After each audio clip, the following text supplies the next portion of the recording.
why are we talking about that? Because I guess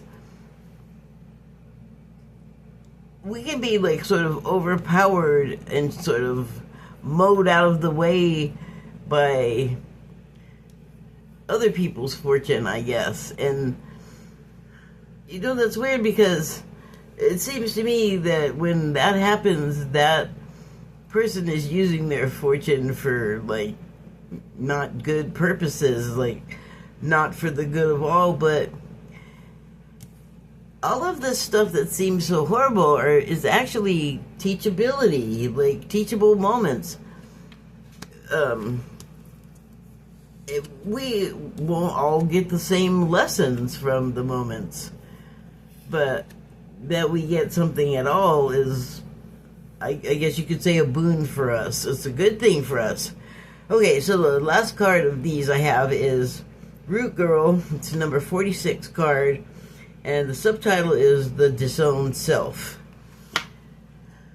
So, there is the picture, and I usually say a little figure seated on this flaming tree as if it's a throne, and their hair, where's my indicator? Their hair always looks like it's sort of on fire. Kind of looks very Bart Simpson-y in the picture. But, a lot of us have our hair on fire right now for various reasons. Some of us are in the kind of trouble that I was discussing at the start here. And they would like to extricate themselves from the problem, and so they need to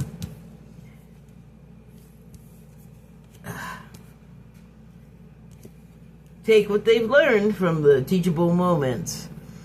And if they want to change their fortune and make it so that it's not about I want just for me, and I just want to do whatever I want to do whenever I want to do it, and how that just doesn't really always work out so well. Like it's like a flare. It's bright and happening. Everything's like, it's all happening at once and it's all good, but that like dissipates and dies away. Like you have to maintain a certain vibration and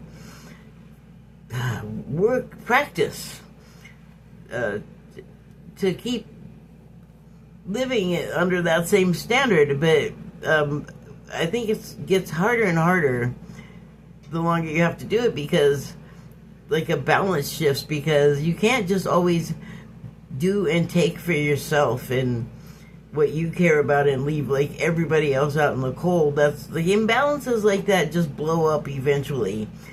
And so the disowned self, in order to like stop being the falling angel, you have to go to the roots of your problems. Like if you want to change, you have to go through the fire, you know?